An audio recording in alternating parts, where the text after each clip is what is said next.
The first contact station floated in the darkness of space like a massive wheel of light. It circled the planet Hesperus 7, a world that belonged to no one and everyone at the same time. This station was special. It was where new species came to meet the Galactic Council for the first time. Hundreds of alien races worked here, lived here, and waited here to welcome newcomers to the greater community of intelligent life. Ambassador Velkthar stood in the observation deck, his blue scales catching the light from distant stars. He was a Kresh, a species known for their patience and diplomatic skills.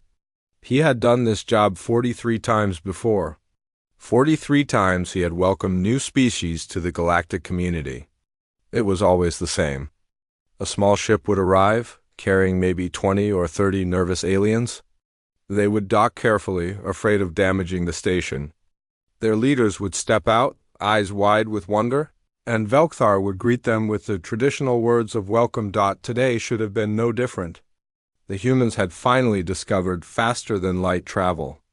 The Council had been watching Earth for 200 years, waiting for them to develop the technology. The humans seemed nice enough from what the observation teams reported. They had wars, yes, but they were working on peace. They had problems, but they were trying to solve them.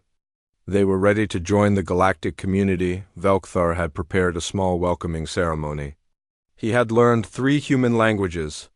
He had studied their customs. He had even practiced their gesture of greeting, the handshake. Everything was ready, then the alarm started screaming. The sound was so loud that Velkthar dropped his datapad. Red lights flashed throughout the observation deck. Other diplomats and workers ran in every direction, their faces showing panic. Velkthar had never seen the emergency alarms activate before. Not in 20 years of working at the station. What is happening? He shouted at the nearest technician, a small Bendari with 6 arms who was typing frantically at a console. Something just dropped out of FTL space, the technician said, his voice shaking. Something massive. The sensors are going crazy. They have never registered anything this big before. Velkthar rushed to the main viewing window. His eyes went wide. His scales, normally a healthy blue color, began to turn pale, almost white. It was the Kresh response to extreme fear, something he had only read about in medical textbooks. He had never been scared enough to experience it himself, until now, the ship that hung in space. Before the station was not a ship. It was a mountain. It was a city. It was a piece of a planet that someone had carved into the shape of a vessel and taught to fly. The human ship stretched for 6 kilometers from front to back. Its hull was dark gray, almost black, covered in armor plating so thick that Velkthar could see the way it bent the starlight around it. The mass of the thing was creating actual gravitational distortion. Weapons covered every surface.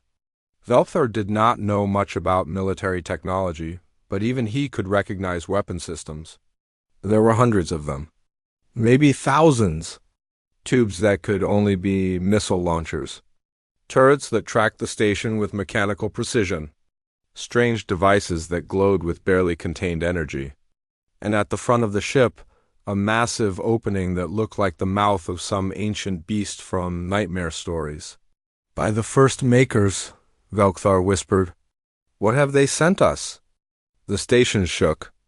Not from weapons fire, but from the simple presence of the ship.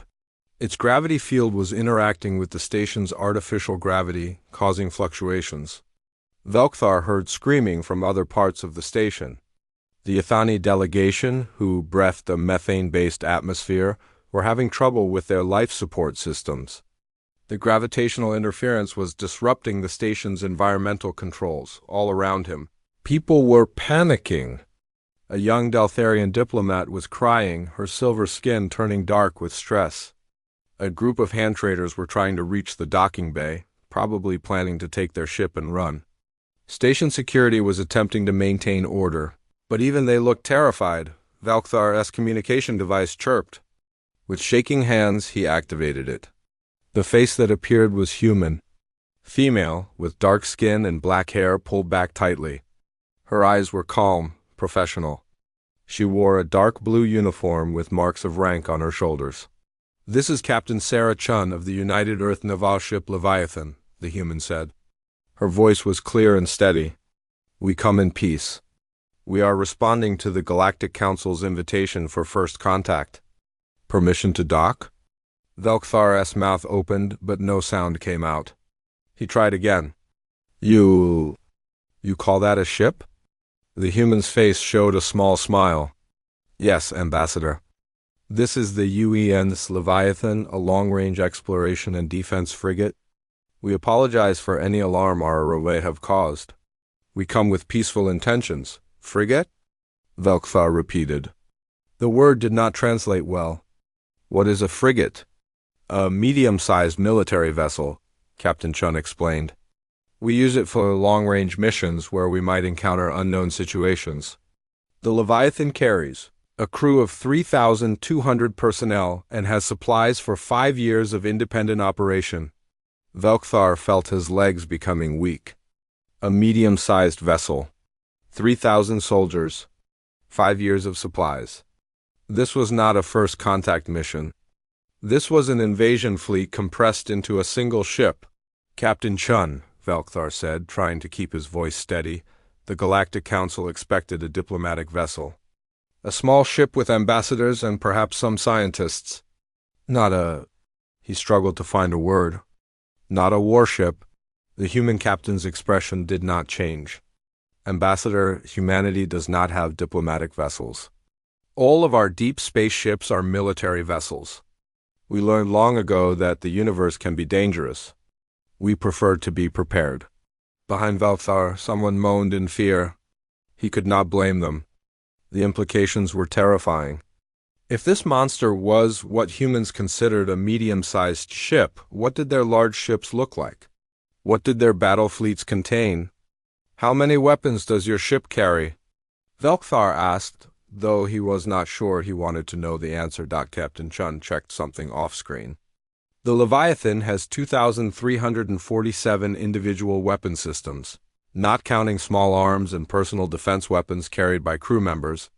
We also have defensive systems, sensor arrays, and various other equipment necessary for long-range operation. 2,347 weapons. On one ship, Velkthar's mind refused to process the number. The entire Galactic Council defense fleet, which protected thousands of worlds, had maybe 300 military vessels combined. And this one human ship probably had more firepower than all of them together. Ambassador, Captain Chun said, her tone becoming slightly concerned, are you well? Your skin color has changed.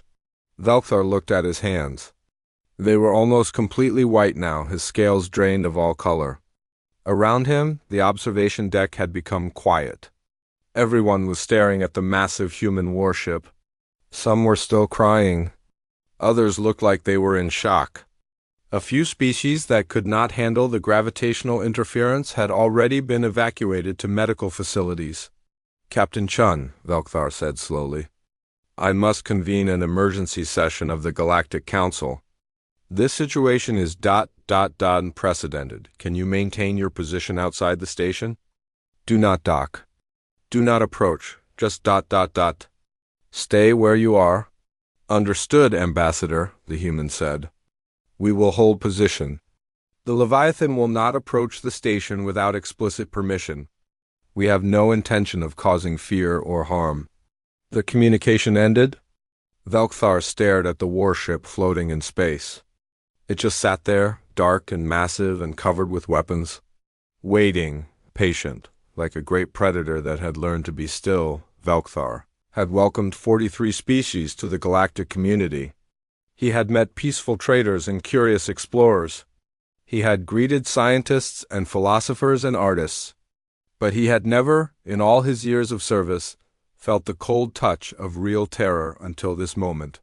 The humans had arrived. And nobody on the station could breathe properly anymore. The emergency council meeting lasted 6 hours.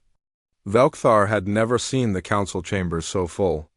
Representatives from 200 species crowded into the space, all talking at once. Some demanded that the human ship leave immediately. Others wanted to know why the observation teams had not warned them about human military capabilities. A few, mostly species with their own troubled histories, remained quiet and watched with dark, knowing eyes the High Chancellor. An ancient Mothra, whose wings had faded to pale silver with age, finally called for order. Her voice, amplified through the chamber systems, cut through the noise like a blade. "We will not make decisions based on fear," she said. "The humans responded to our invitation. They came when we asked them to come. We will at least speak with them before we judge them." "Speak with them?"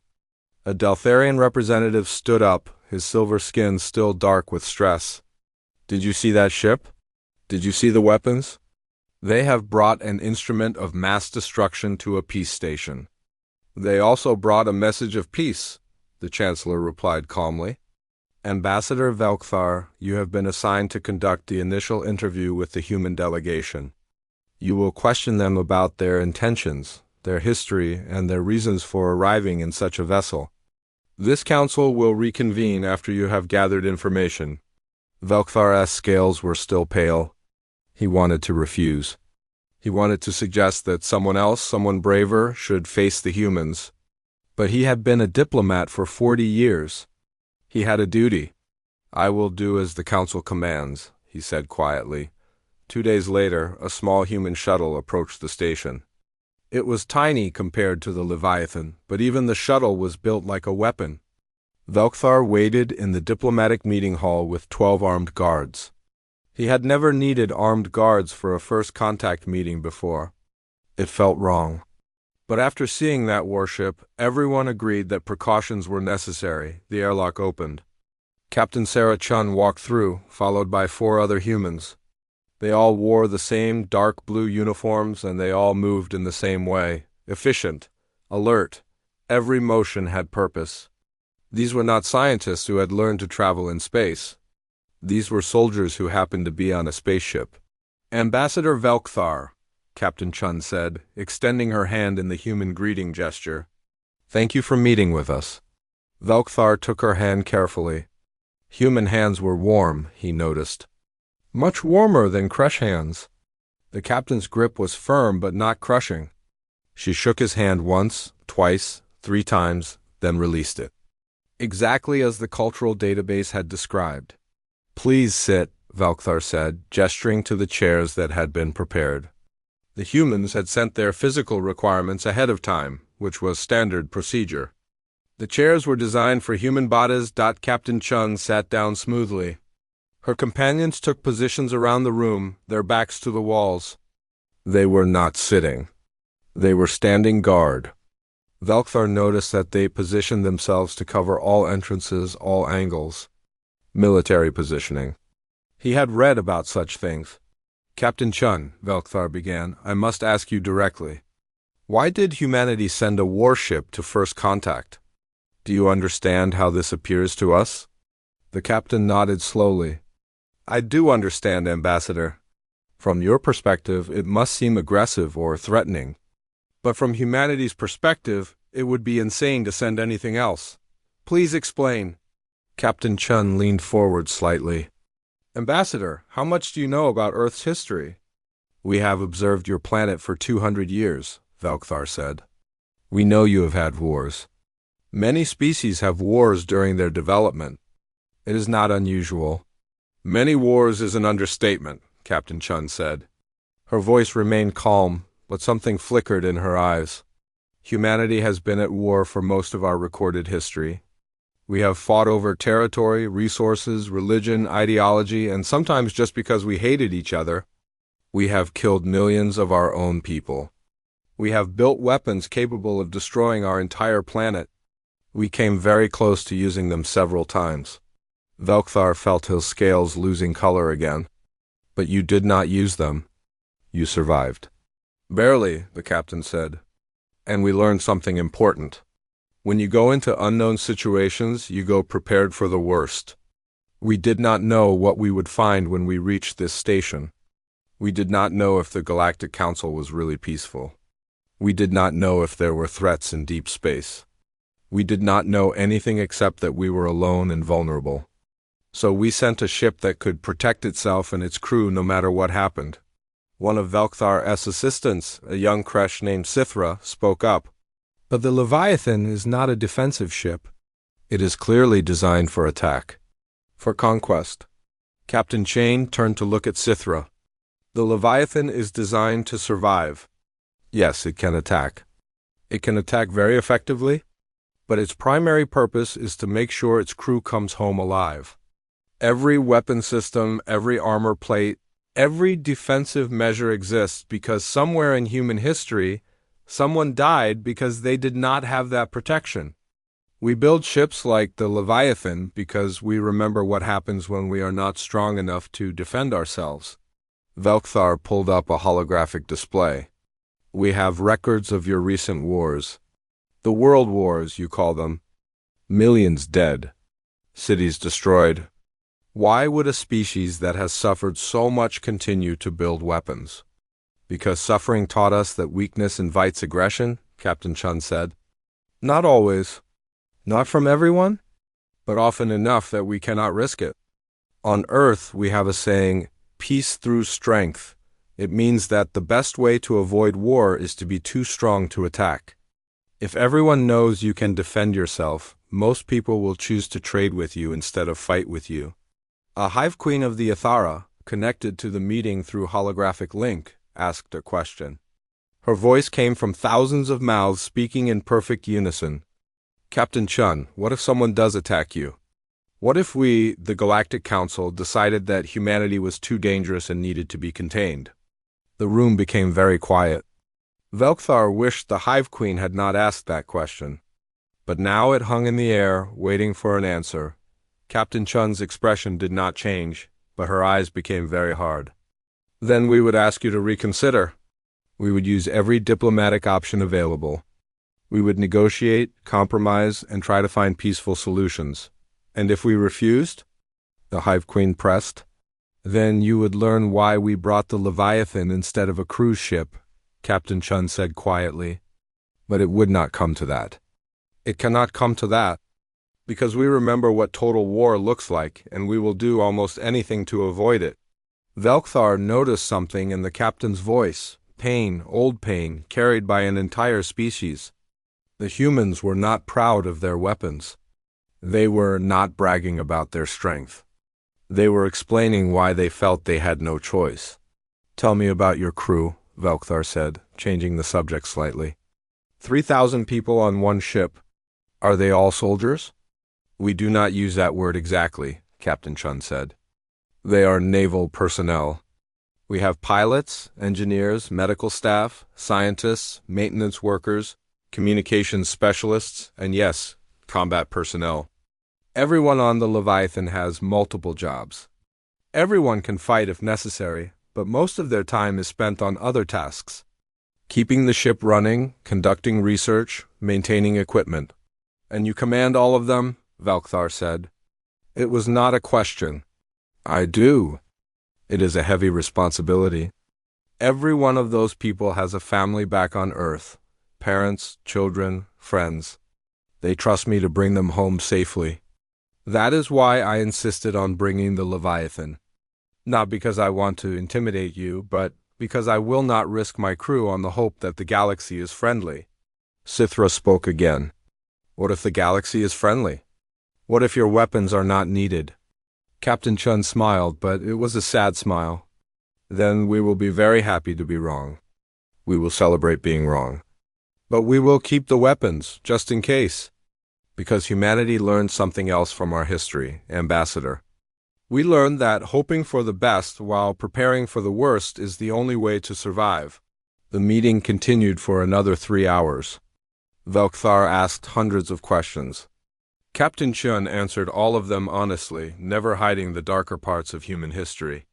She told them about the Holocaust, about nuclear weapons, about genocides and ethnic cleansings and wars that consumed entire continents, but she also told them about the United Nations, about peace treaties that had lasted for centuries, about enemies who became friends, about weapons that were dismantled and turned into peaceful tools.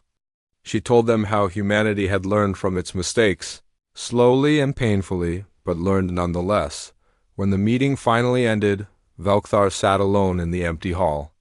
His scales were still pale, but not from fear anymore. From something else. Something he did not have a word for. The humans were the most dangerous species he had ever met. But they were also, perhaps, the most careful, and in a strange way that made them the safest dangerous species possible. The Galactic Council was divided. For 3 days, representatives argued in the council chambers. Some wanted humanity accepted immediately. Others wanted them quarantined in their own solar system, deemed too dangerous to join galactic society. The debates grew heated, with species threatening to leave the council if humans were admitted, while others threatened to leave if they were rejected. Velkthar listened to it all with growing frustration. They were arguing about data and observations and theories, but none of them really understood. None of them had sat across from Captain Chun and seen the weight she carried. None of them had looked into human eyes and seen both the capacity for violence and the desperate desire to avoid it. Finally, the High Chancellor called for silence. "We are getting nowhere," she said, her old wings rustling with irritation. "We need more information." "Ambassador Velkthar, what do you recommend?" Velkthar stood up. His scales had returned to their normal blue color, though they were still slightly pale around the edges. "I recommend a demonstration," he said. "We should ask the humans to show us what their ship can do. Not to threaten us, but to help us understand what we are dealing with. We are arguing about something we have only seen from the outside. Let us see it in action." A Deltharian counselor jumped to his feet. "You want them to demonstrate their weapons? That is madness." "No," Velkthar said calmly. "Madness is making a decision based on fear and ignorance. If we accept humanity into the council, we need to know what they are capable of. If we reject them, we need to know what we are rejecting. Either way, we need the truth." After 2 more hours of debate, the council agreed. Velkthar contacted Captain Chun with the request. To his surprise, she accepted immediately. "We expected this," she said. "Transparency builds trust. We will demonstrate our capabilities. How many observers would you like to bring?" 20 representatives, Velkthar said, "including military observers from species with defense forces." "Understood. We will take you to a nearby asteroid field.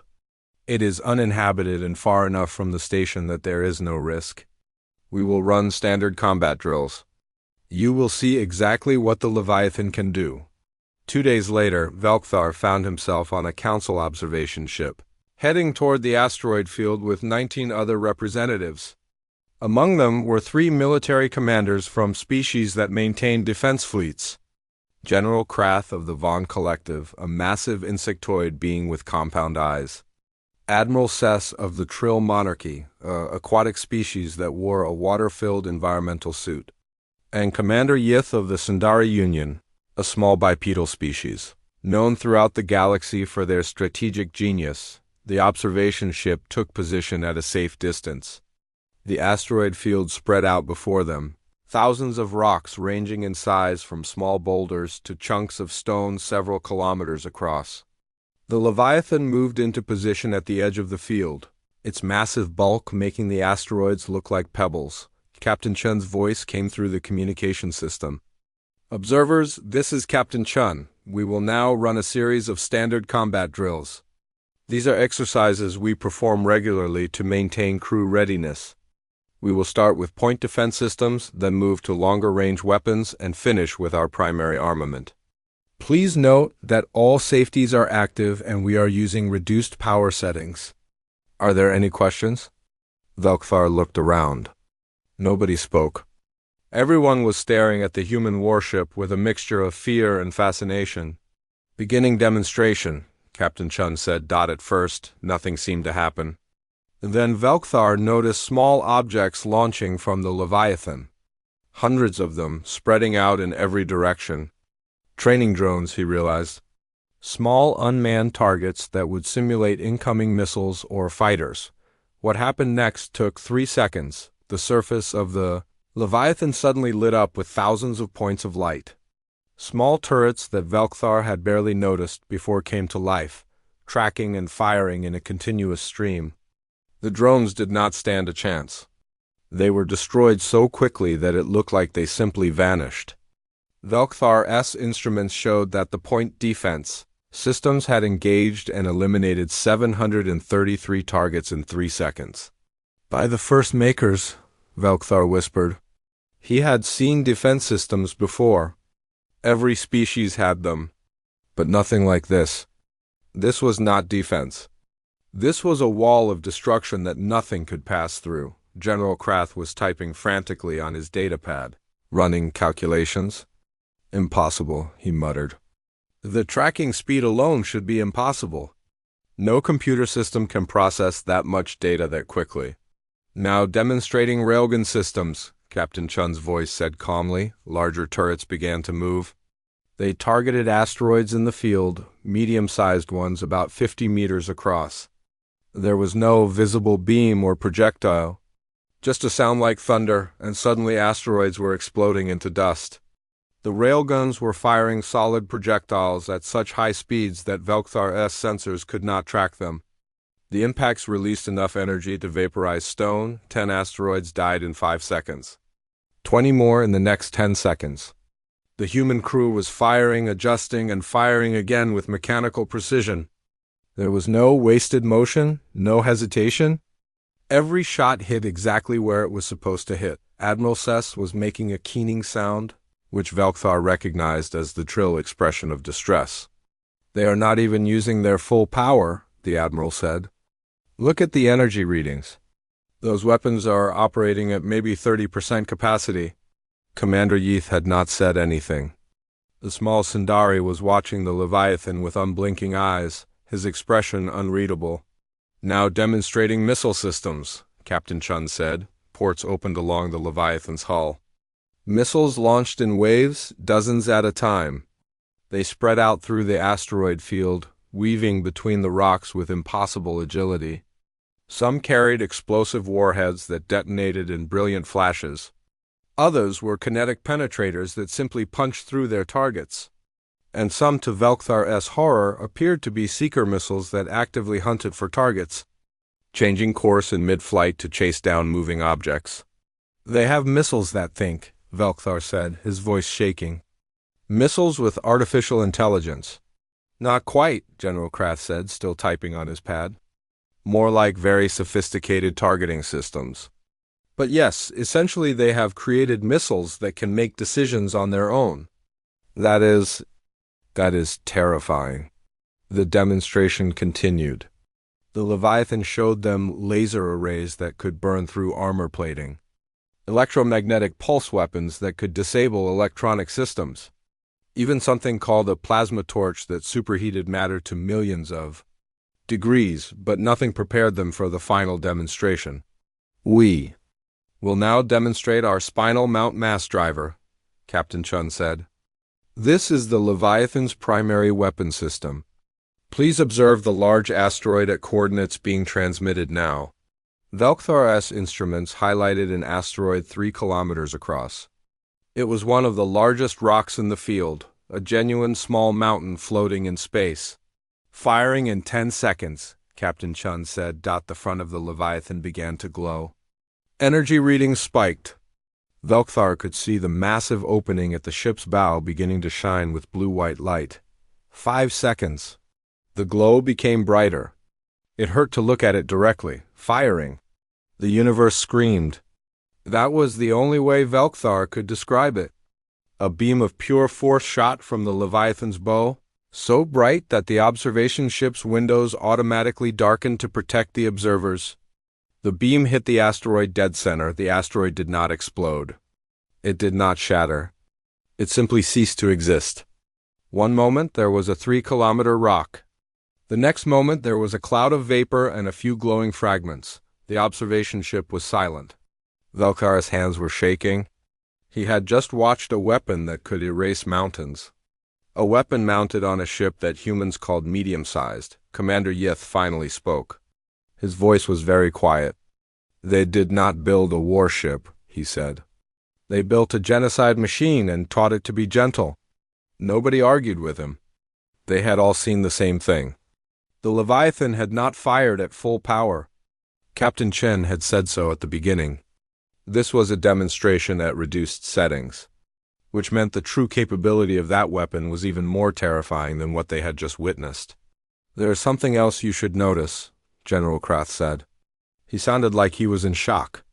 "Did you see how the crew operated? Every command was executed perfectly. Every weapon fired exactly when and where it was supposed to. That ship has 3,000 people on it, and they all work together like parts of a machine. That level of coordination, that level of training, that level of discipline," Admiral Sess finished. "That is what truly frightens me. The weapons are terrifying, yes, but the control they have over those weapons, the restraint they showed, the precision, that is what tells me these humans have used such weapons before. They know exactly what they are doing." Velkthar nodded slowly. Commander Yith was right. The humans had not built a warship. They had built something much worse. They had built a tool for total destruction and then trained themselves to use it with surgical precision. They had taken the capacity for violence and sharpened it into a blade, so fine that it could cut through anything but was controlled enough. The council chamber was packed. After witnessing the demonstration, word had spread throughout the station. Representatives from species who normally never attended council meetings had arrived. Military observers had filed reports that had been read and reread 100 times. Everyone wanted to be present for what came next. The High Chancellor stood at the center of the chamber. Her ancient wings were spread wide, a gesture of authority and command. "The Council has reviewed the reports from the demonstration," she said. "We have seen what humanity is capable of with our own eyes. But capability is not the same as intention. Before we make our decision, humanity will present their history to this Council. They will explain how they became what they are. They will hide nothing." Captain Chun entered the chamber, but this time she was not alone. Beside her walked an older human male with gray hair and kind eyes. He wore a simpler uniform than the captain, with different markings.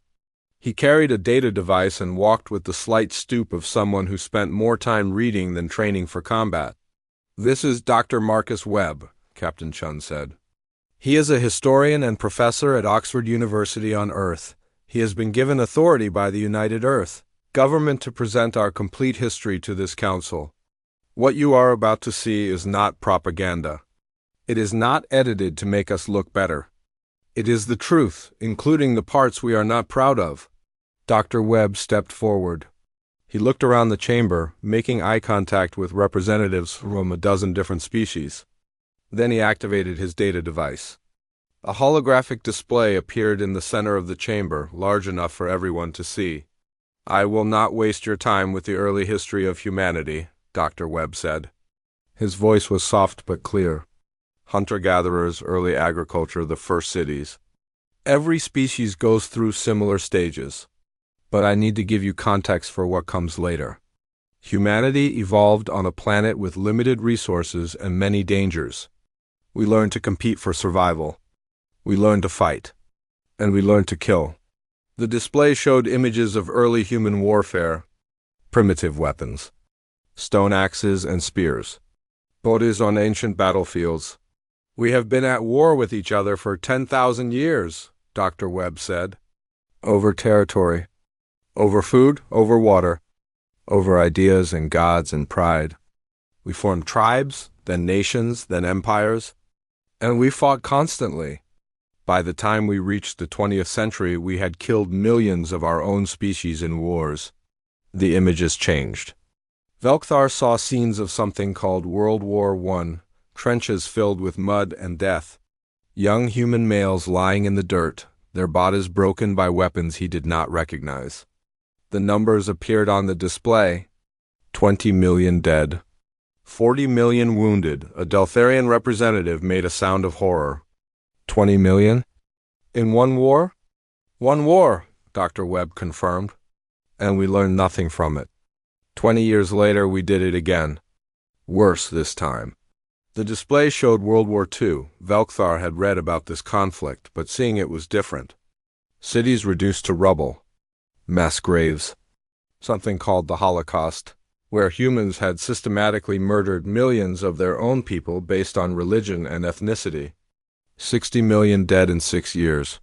"This is our shame," Dr. Webb said quietly. This is what we are capable of when we let hatred and fear control us. We built factories whose only purpose was to kill people efficiently. We created weapons that could destroy entire cities in seconds. Nuclear weapons. Atomic bombs. We dropped 2 of them on civilian populations, killing hundreds of thousands. The chamber was completely silent. Velkthar watched the images with growing horror. He had known about human wars, but this was beyond anything he had imagined. This was not war.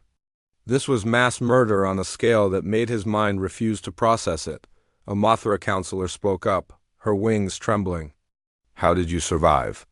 How did your species not destroy itself? Dr. Webb nodded slowly. We almost did. After World War II, we entered what we called the Cold War, 2 great powers, armed with enough nuclear weapons to destroy all life on Earth several times over. For 40 years, we lived on the edge of extinction. There were moments when we came within minutes of launching those weapons. Mistakes, misunderstandings, accidents, any one of them could have ended our species. But you did not launch them, the High Chancellor said. Why? Because enough of us realized what would happen if we did, Dr. Webb said. We created international laws. We formed the United Nations to resolve conflicts without war. We negotiated treaties to reduce nuclear weapons. Former enemies became allies. We learned, slowly and painfully, that cooperation was better than destruction. The display changed again. This time it showed something different. Humans of different colors and cultures working together. The International Space Station. Peace treaties being signed. Nuclear weapons being dismantled. We are not perfect, Dr. Webb said. We still have wars. We still have conflicts. But we have learned to control our worst impulses.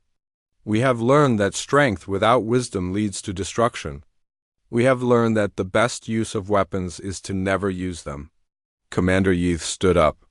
The small Sindari looked at Dr. Webb with intense focus. You say you have learned, but you still build ships like the Leviathan. You still create weapons that can destroy planets. You say you want peace, but you prepare for war. Explain this contradiction. Dr. Webb smiled sadly. It is not a contradiction, Commander. It is a necessity. We have learned that hoping for peace while being unable to defend yourself is just waiting to be conquered. But we have also learned that having the power to destroy everything means nothing if you do not have the wisdom to never use that power unnecessarily. That is just words, a hand trader called out. What proof do we have that you will not use those weapons against us? Captain Chen stepped forward. The proof is in our history. Dr. Webb has shown you our worst moments. But let me tell you about our best moments. When the 2157 earthquake destroyed Tokyo, killing millions, the rest of humanity came together to rebuild. When the African Union faced famine in 2193, nations that had been enemies worked together to provide aid. When we developed fusion power, we shared it freely instead of hoarding it as a strategic resource. She paused, looking around the chamber. We have spent centuries learning to be better than we were. Every weapon on the Leviathan exists because someone in our history died when they did not have that protection. Every defense system, every armor plate, every trained crew member represents a lesson we learned in blood. We do not build these things because we want to use them. We build them because we remember what happens when we are not strong enough to protect what we care about.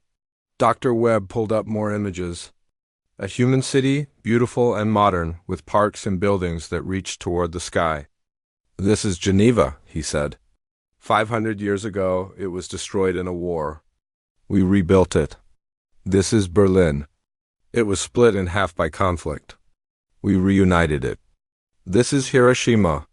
We dropped an atomic bomb on it. Today, it is a city of peace, with memorials to remind us to never do such a thing again. He looked around the chamber.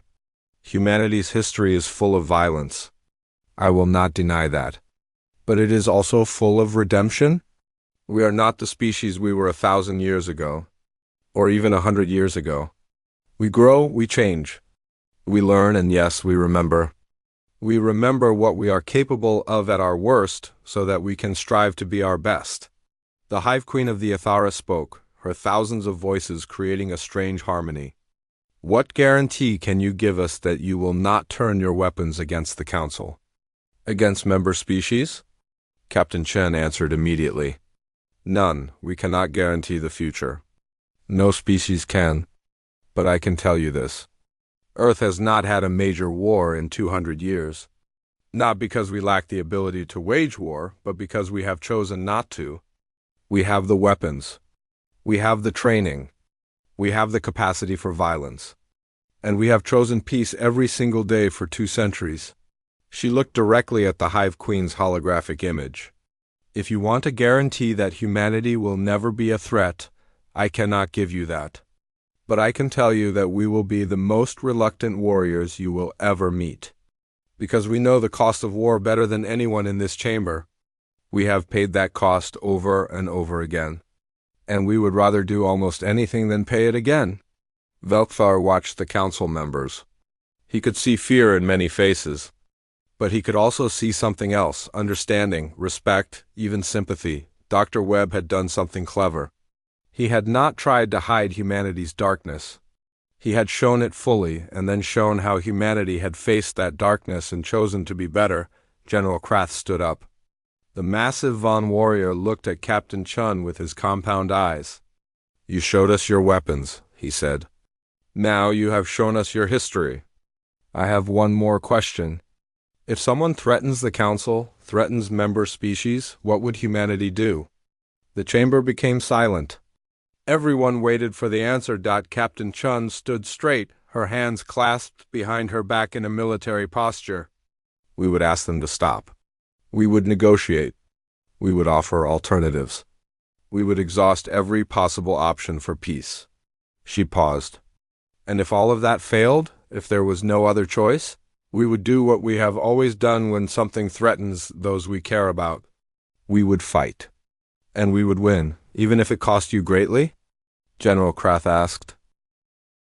The council deliberated for 3 days. 3 long days during which the station buzzed with rumors and speculation.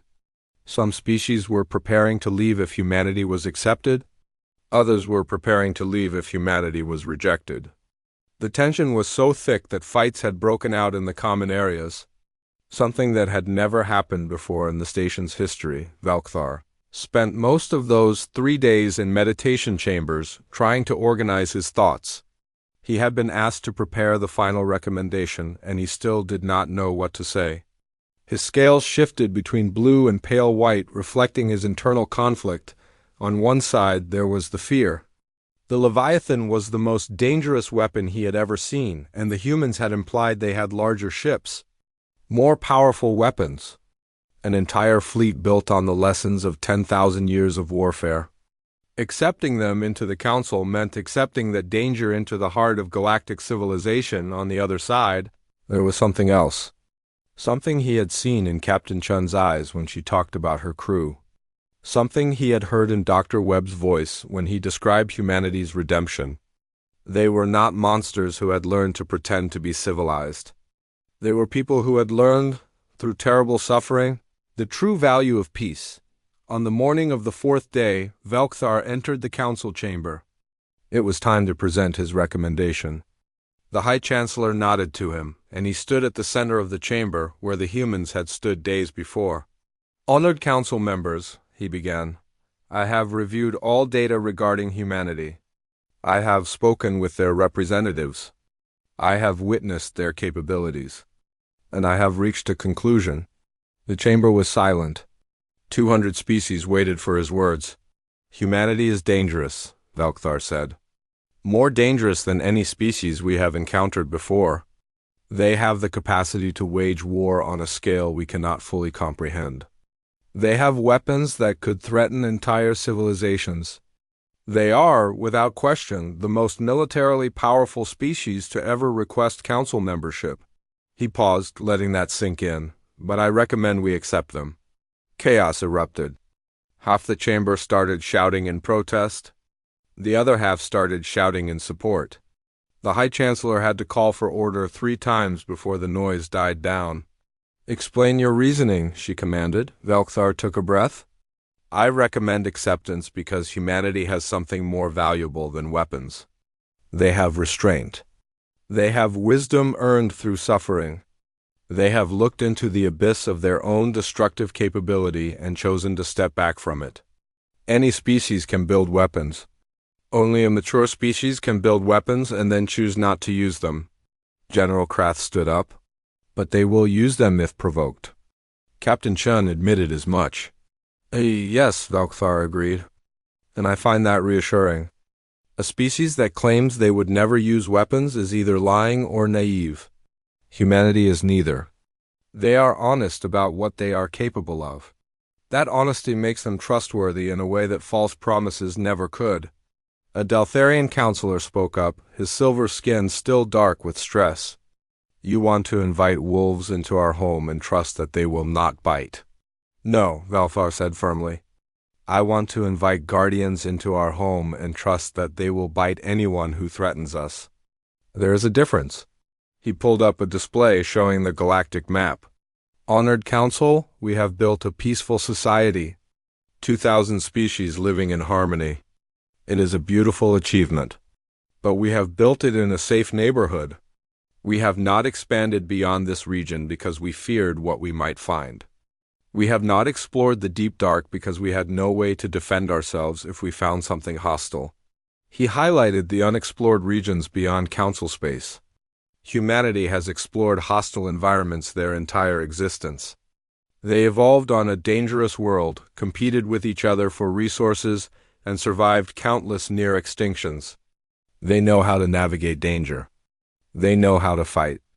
And most importantly, they know when not to fight. Commander Yeath stood up. The small Sundari had been quiet for most of the deliberations.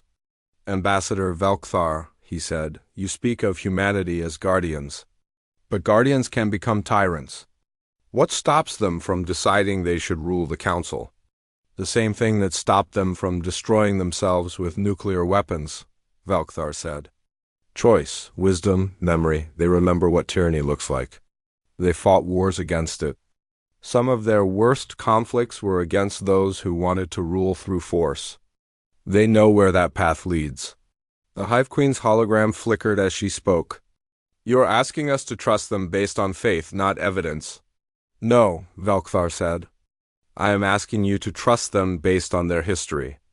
They have had the capability to destroy themselves for 300 years. They have chosen not to every single day. That is evidence. That is the strongest evidence possible." The deliberations continued for 6 more hours. Arguments went back and forth. Finally, the High Chancellor called for a vote. The Council was split almost evenly. 49% wanted to reject humanity. 46% wanted to accept them. 5% abstained. It was not enough for acceptance. Council rules required a 55% majority for new members. The High Chancellor stood. "The vote has failed. According to Council law, humanity cannot be admitted at this time.